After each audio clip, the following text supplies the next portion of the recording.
Hey, Danielle Fitzpatrick Clark here, host of Minds of the Mighty podcast. And this isn't just your ordinary podcast. This is where we get real with Olympians, pro athletes, celebrities, and other amazing high achievers who've all conquered their fears and challenges and come out successful on the other side. So every week, you're going to get unforgettable conversations. You're going to get information on how to move things forward and powerful validation for you building your own dreams. So hit that subscribe button, spread the love, and let's go.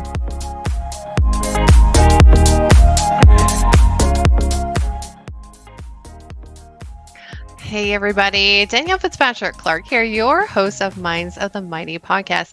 And we are back with another fabulous guest. I am so excited for today's episode. There's going to be something special at the end, so just hang tight. You got to watch the whole thing. We have something very special for you guys. And today's guest is Angela Fuller. She is a 43-year-old mother that resides in Highland Ranch, Colorado. She is a dedicated fitness instructor, a competitive gymnast, and an inspirational speaker, as well as she is an American Ninja Warrior and was featured on NBC's last season of American Ninja Warrior. And so which was the summer. It aired this summer, yes, but you did the competition last year, right? Yes, in March, and it aired the end of June. Yep. End of June. Amazing. So we're gonna dive right in. And so that is a very small blip of what you're actually about. So I would love for you to tell people just a little bit more about your background and everything. Yep. So yes, I'm so excited to be doing all those things today, but I'm going to take you guys back a little bit to share with you why I'm so excited. So I grew up in Littleton, Colorado, and I was a competitive gymnast and cheerleader when I was younger. And then I went on to cheer at Colorado State University. Well, right out of college, I was in a really horrible car accident and I broke my back. So my active life was over as I knew it. I gained 50 pounds. Lucky for me, I met my wonderful husband, Steve. We got married. We decided to have a family. During my second pregnancy, the pregnancy herniated 2 more discs. And I could not feel my legs. I was basically like numb from the waist down. So I was on disability starting at 20 weeks. So once I had my little boy, we were hopeful that I would be okay. Had my little boy, did an MRI. He was actually in NICU as well. I had him early. So anyways, we did an MRI and they're like, you're done. Like your back is so bad. If you do anything more, you're going to blow those discs and we'll have to fuse your spine. Ooh. So I developed severe postpartum depression and just struggled so much. My life was over. I was in pain all the time. My baby wasn't sleeping. My baby was on oxygen. And I hit complete rock bottom. So a friend had recommended Zumba, and I went to my first class. I could barely move. I was in the back row, but I enjoyed it, and I got a break from my kids, and it was great, but I was still in a lot of pain. Mm-hmm. So the big moment was I got a phone call from my very best friend since we were 16 years old, and she was diagnosed with stage 4 breast cancer. And it completely rocked my world and made me realize, like, I want my life back. Life is too short. I don't know what tomorrow will bring, but I need to fight for my life.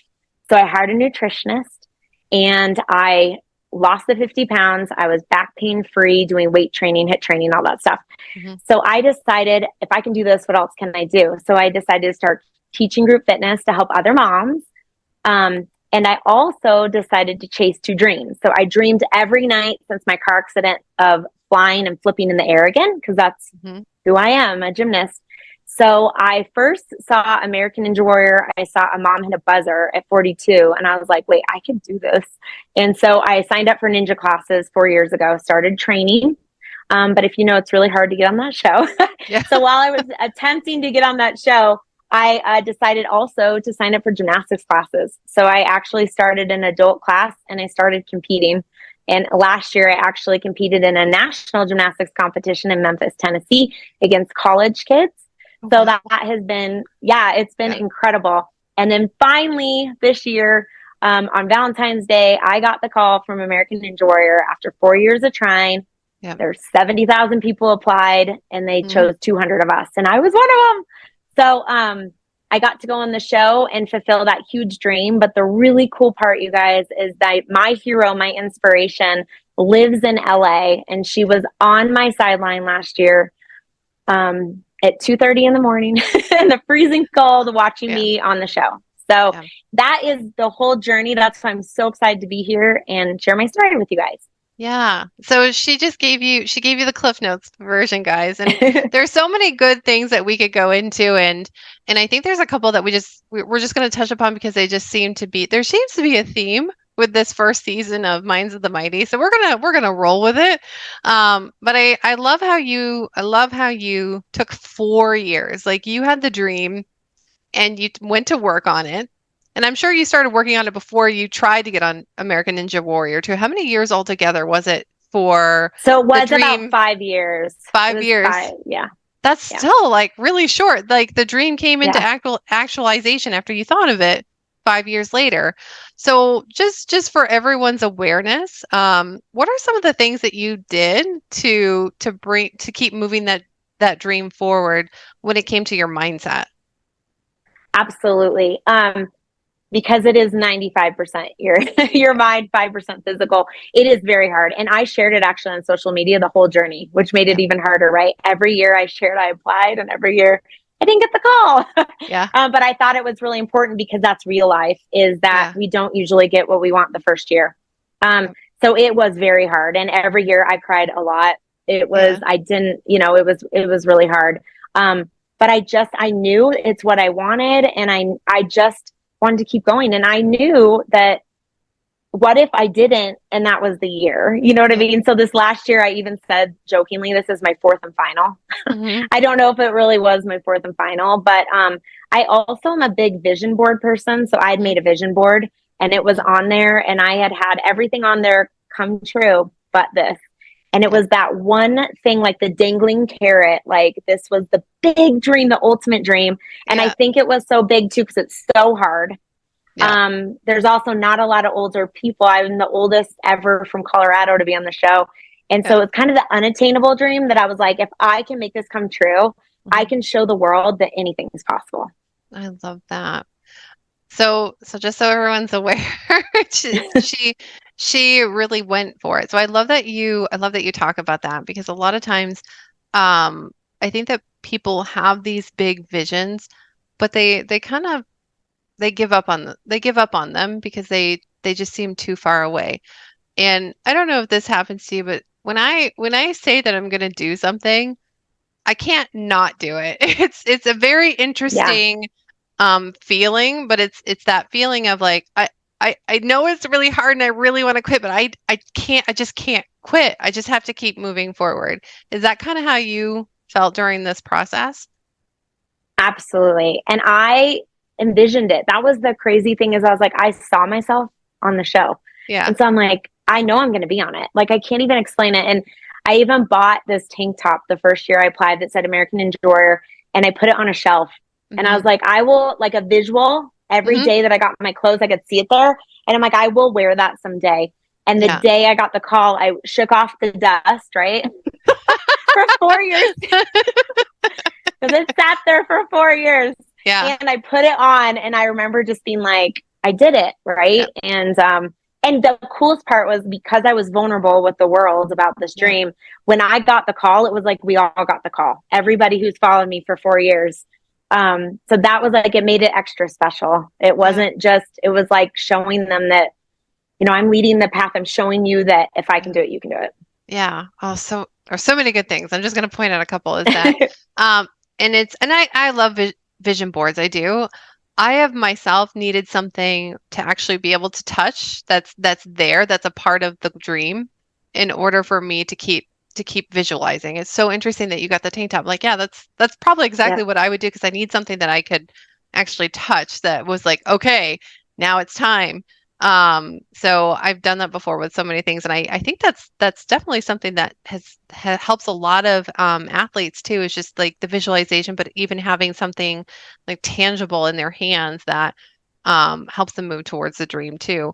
Um, what else did I love? There were so many things that I loved about this. Well, okay, the other piece was the vulnerability piece. So I think a lot of people will keep their dreams to themselves. And Yeah. so it's almost like, well, if I keep it to myself, then the only one that's disappointed is me. And really, the way that I see that is like, well, if you keep it to yourself, then there's no one else there to hold you accountable, and to share that with you. And, I love what you did too, because it was like everybody won. And so when you share that vulnerable piece and they go through the journey, I mean, you probably don't even know how you motivated everybody that was following you and watching you in this process too, and what they were able to see and what they were able to do for themselves based on you just being vulnerable and sharing. So I love that you did that. That's amazing. Yeah. I mean, I'll be frank, it was very hard. I remember being like, why am like every year they'd be like, did you get the call? I'm like, no. Yeah. And but I also, like, if you follow me online, I show a lot of fails. I show myself falling, how many times it takes to get an obstacle, or in gymnastics, because I think that's important too, right? We fail Hmm. more than we succeed. And there is a whole process there, to get where you are. You don't get on the mountain without being in the valley a lot and climbing and falling and climbing and falling. And Hmm. so I think that I've always felt like I love inspiring people. And the only way to do that is being vulnerable and honest. Yeah. Oh, I agree. I agree. I love that. Um, I love that you showed them how you fail too. I don't think that's Yeah. very, you don't see that very often with athletes or celebrities or even entrepreneurs. In fact, one of the things that I've heard a lot in the entrepreneurial space, the online space, is just, fake it till you make it. And Yeah. and people will say that. I'm like, that's the worst advice. Why would you say that? And I think they're really, it's taboo to show vulnerability, and people are seeing it as weakness. And really, there's so much strength in being vulnerable and sharing the process. And people want to get to the end. And I'm wondering if part of that is because, of course, they want to get to the end because they're not seeing the steps. They're not seeing what it's like to actually achieve a goal and all the failures that it takes. And so, because nobody's seeing it, nobody's talking about it, everyone just assumes that, well, they did it. So, I can do it and I can do it tomorrow. And really, it's like, yes, you can absolutely do it. And just know that, when we say it's not easy, we're not lying. It's not easy. It does take a lot of failures. So I love that you share that too. So, Well, and they highlighted that on the show. So yeah, it was kind of cool when they actually finally called me. They surprised me. They told my husband, "We're yeah. calling your wife, so don't tell her." So I walked in the door and he had me look down at my phone, and it was all on TV. And that was really, and somebody was like, "That's going to be your story on TV." I'm like, "Yeah, because it's real. It helps so many more people to show them, like, my Yeah, excitement of what does it look like when you chase something so long and you finally get the phone call. And yeah, it's overwhelming. I'm so excited that all of America got to see that moment of me yeah. answering that call. Okay, so Yeah. all of this came into fruition for you, but it was definitely not easy even getting to the place of deciding that this was on the list. This was going to be on the list. Now, before that, you got into a pretty severe car accident. And Yeah. then what was it like to recover from that car accident? The first piece of that. Yeah, that was pretty awful. Yeah. So I was right out of college. And that's the other thing I do want to point out, that I was basically not active for 14 years. So Yep. this wasn't like a few years. Yep. I thought I would never flip and fly again. And I remember after that car accident, I had never had back pain. And if you've ever had chronic back pain or injuries, Yeah. it's awful. You can't avoid your back. So Yeah. I was in constant pain for 14 years. I slept on a heating pad. I would, like, at one point I was crawling, like, it was so bad. Yeah. I remember after that, because I was right out of college, and I Yeah. remember just being like, oh my gosh, like, the life I knew, I was an athlete my Yeah. entire life. And to not have choose to be done, but be done because of a car accident. So yeah, that was my first rock bottom. It was pretty Yeah. awful. And then gaining that weight was difficult for me. I've never been overweight. I've always been petite and a cheerleader. And I felt trapped in a body I didn't even recognize. I remember looking in the mirror just going, what happened? And I want the old Angela back. And so, yeah, that car accident, I was young. It was bad. Yeah. So yeah. but that was like the first time I think it made me realize like, so the unfortunate thing, I didn't have a seatbelt on. So I actually shouldn't even be here today. Because the accident was that bad. So he rear-ended somebody going 60 miles an hour and I didn't have a seatbelt on and the airbag went off. And so that was difficult too. If I'm honest, I was young, I was 22. And so that was even more difficult. I made a stupid decision and I could have died. Yeah. So, well, we're glad you're here. yeah. You had big things, you had big things to do. So definitely had a Yeah. guardian angel on that one. So this is really good for everyone to hear too, is that, you got a second chance, really. And Yeah. even for 14 years of not move doing much movement and then to make that decision and move forward, it's so interesting. And yes, back pain is awful. I've definitely worked with that myself, especially after having my second, just because of how the birth went. And it sounds like after your second too, you herniated more disc. Is that Two more discs. two more? So Wow. carrying Okay. him, yeah. So carrying him herniated two more. So the damage was always Carrying there, him. and then Yeah. carrying him. But then we thought when I gave birth, you can't do an MRI when you're pregnant, or they don't recommend it. So we thought when I gave birth, maybe they would. The minute I gave birth, the pain was still there, and Yeah. it was like, oh, I guess this isn't going to be fixed. And then I had a traumatic birth experience, and then he was a NICU and oxygen and a preemie, and so Yeah. that I would say that was my biggest. I've never experienced postpartum. That was absolutely awful. I didn't tell anyone. That's my biggest regret, is I just thought I'll get through this. And honestly, my angel on that one was my friend saying, let's go dance. And even though I couldn't move, I think that's the other thing, is just show up and do something, move your body, and getting out of the house away from your kids, you know? when they're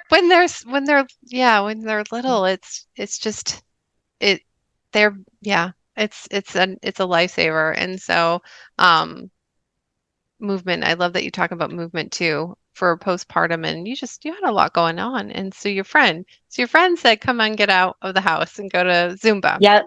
Yeah. So now I teach Zumba. Now you teach it. Yeah. And so did she do the class with you? Was she with you through that part of the experience? Yeah. You know, it's funny. The friend that encouraged me to go only went to the class a couple times. Yeah. That's the funniest thing. And now, and then I got addicted. So that was kind of ironic, but, yeah. And so now I've been, and now teaching it, I've helped so many moms. I teach mostly moms.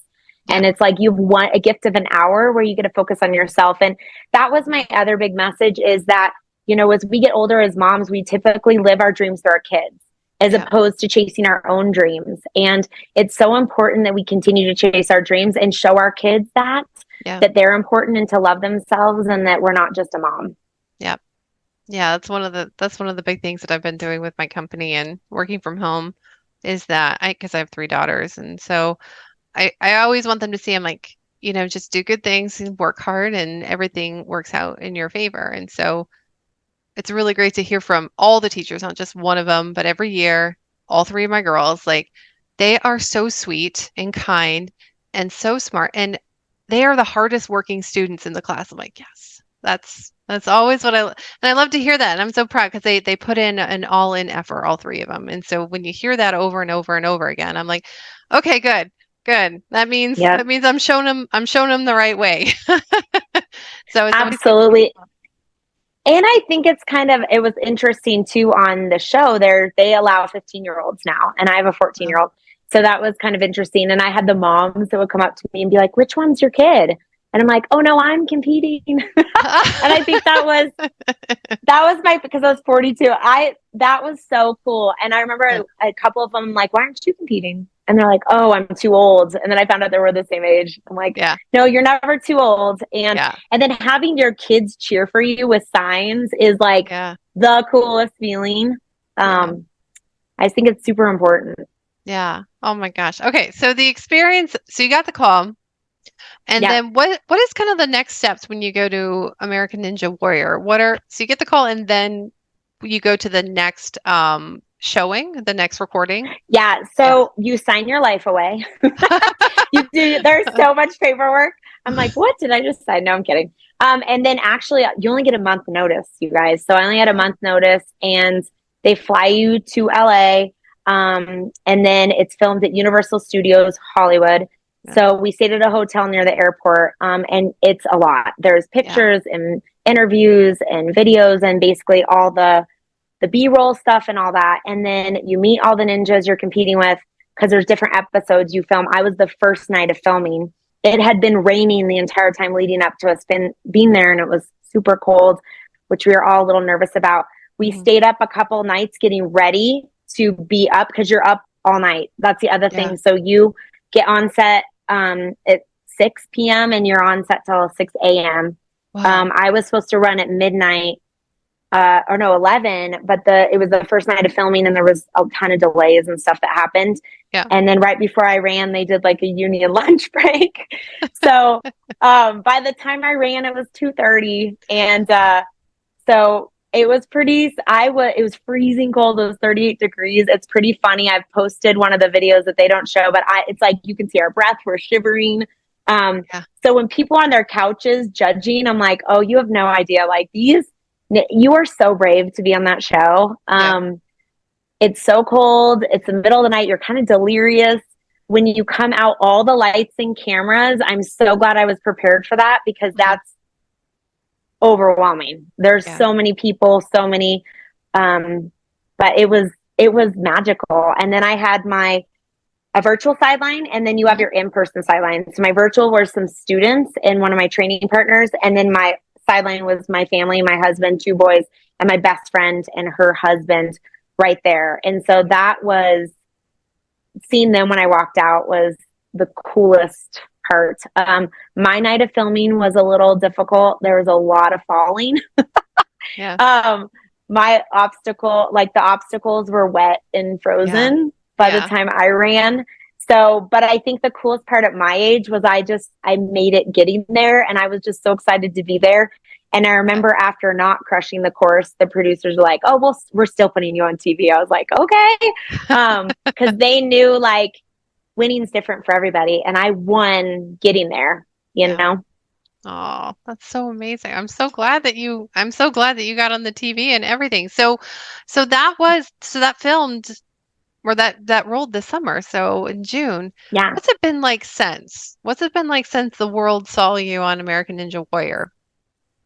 It's been awesome. So I think the number one thing, my dream was to share my story, right? Inspire people. I just want people I remember even when I walked on the stage staring, like, the amount of moms that are going to see this and be like, I'm going to go do that, or I'm going to go write a book, or I'm going to go, whatever your dream is. Yeah. That was the coolest. I met with the news multiple times, newspapers, lots of podcasts, so many interviews of sharing my story. A lot public speaking. So I think that's also the ultimate dream is I feel like we all go through something for a reason. And so I'm just excited to share that story with this fairy tale ending, with the whole world. Yeah. Oh, it's so amazing. Okay. So we get a really good idea of the whole progression of it. And I love that you have like all these little steps and that you share so much and you're so vulnerable with your audience, your growing audience. So what's next? What's one of the big things that is next for you now that you've had this experience? Because I know very well we've got the vision board and it's fulfilled, but there's probably a second one that with a whole bunch of new things on it. So what are some of the new things? So it's really interesting. This is the number one question, right? Mm-hmm. And these were such big dreams that I'm kind of soaking in it and enjoying that dream coming true. But I would say, and the number one question is, will you go back on? So a lot of people don't know that they filmed season 16 back to back. And I did not do 16. I was covered in bruises. And it was like filmed a week later and I mentally was not in a place, but they'll do season 17 probably. And I don't know, I'll never say never. It was a lot more than I had anticipated. But of course it'd be awesome to go on and crush the course, but we'll see. Cause being a rookie, you learn a lot. I would do things a lot differently. I would have eaten more and slept more. Um, um, yeah. So anyways, there's a lot, but I guess I would say maybe we'll look at that. But the biggest thing is speaking, sharing my story. I actually do someday want to write a book. I'm giving you this much of my story. It's been pretty, so for me to be here is pretty incredible, even the things you guys don't know. So probably that, but just doing more public speaking, I would say is the big thing. Yeah. But I don't know, I'm going back to nationals for gymnastics. And I think the big thing when you get older is just maintaining, if I'm honest, is maintaining my gymnastic skills in ninja as I age. I want to do this forever. Now that I got it back, I'm not going anywhere. There is also a USA, like a masters over 40 gymnastics team that just competed overseas. Team USA. So I'm like, oh, that would be kind of cool. So yeah, there's some stuff. Yeah. That's amazing. Okay. So how do people get a hold of you? So there'll probably be a lot of people watching this that are like, oh, I want her to speak. And so how do they get a hold of you? What's the best way? Yeah, absolutely. So I'm on all the social channels, Instagram, Facebook. Honestly, under Facebook, it's Angela Fuller. And then under Instagram, it's COLO, like Colorado Fitness Chick. And I have a link tree, and it's honestly easier just to click the link tree. It has, if you want to see my run on American Ninja Warrior, it's on there. My podcasts are on there. All my news coverage, all that stuff is on there. And then also my big logo on the show was faith over fear. So I had a lot of fear and I chose faith. And so my sideline, they had it's a cross with a girl in handstands with faith over fear. So I actually have shirts that I sell, and all the money goes to my friend who's fighting stage 4 breast cancer. Oh, it's so great. That's so great. Okay, guys, and just stay to the very end, guys. On the outro, you're going to hear how you can go and get easy access to everything. Sometimes it's better to get the easy access button. And so I'll give you guys that whether you're watching this on the live stream or you're listening to the audio version of the podcast. So thank you so much for coming on and sharing your story and everything that you're up to in the world. And so I told everyone to stay on to the end because we do want to do something really special for this podcast, and it's the first time we've done this on the podcast, on any of my podcasts. And so we're going to actually dedicate this to someone for you. So tell us more about what's going on. Yeah. So my very best friend, Shonda, has been fighting stage 4 breast cancer for 7 years. It's metastatic at this point. And she is not doing very well at this point. And so any prayers are very appreciated, but, it's also a reminder in her honor, please go get checked. She's only 44 years old. She's about my same age, and she's a mother of 2, and she's a special education teacher, and she's the most incredible woman. And so when people call me a warrior, she's actually the real warrior, and she's my hero. So. Yeah. Is there any place that people can go to support your friend? Yes. So if you go on my link tree, I have my Venmo, and actually I just did a party in pink for her with all my friends, but I am paying for her house cleaners and their meals and everything right now. So if you want to contribute to her family and supporting her right now, she's unfortunately in bed right now, not able to move. And so it's been a very difficult time. And so we're just trying to support her family as best as possible. And so that's why having her on my sideline last year was just unbelievable.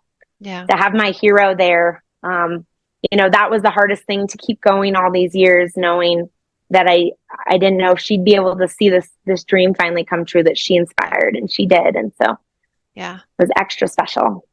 It does make it extra special when something like that is going on behind the scenes. So prayers are with her and you and your family and her family during this time. So, but we'll make sure that we have everything on your show notes page so that if people hear the story and they want to go and support, they can. So, but yeah, we're so grateful that you joined us and that you shared. And I know there's some to be continued stuff going on, so we may just have to have you on for a recap if if you decide you want to do American Ninja Warrior again. Yes.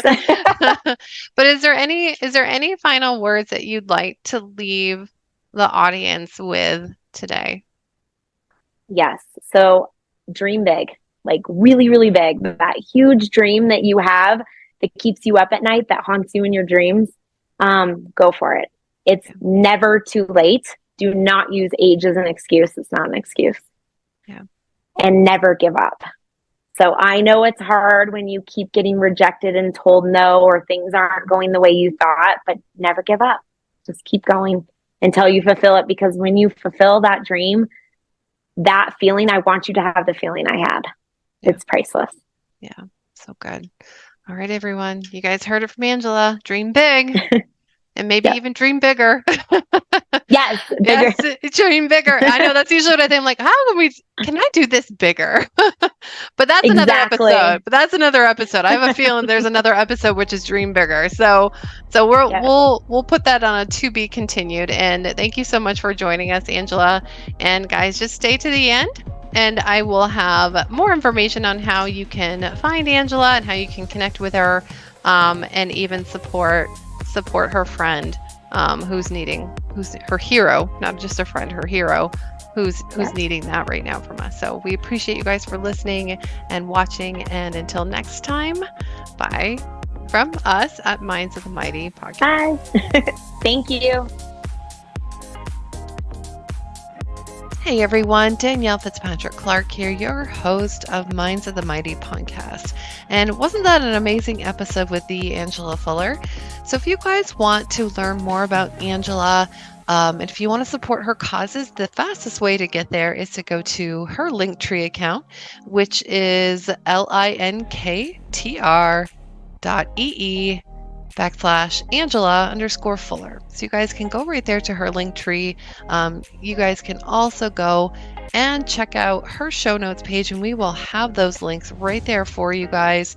And her show notes page is on a bit.ly, so you guys can go ahead and go to her bit.ly as well. And just for easy access on that one, guys, her bit.ly is bit.ly/MOTM-Angela. And that is her bit.ly link, so you guys can go check out her show notes page. So I hope you guys enjoyed this episode. Please share out this episode on Apple Podcasts, on Spotify, and all the different social media channels. We really appreciate your support, and we will see you next time.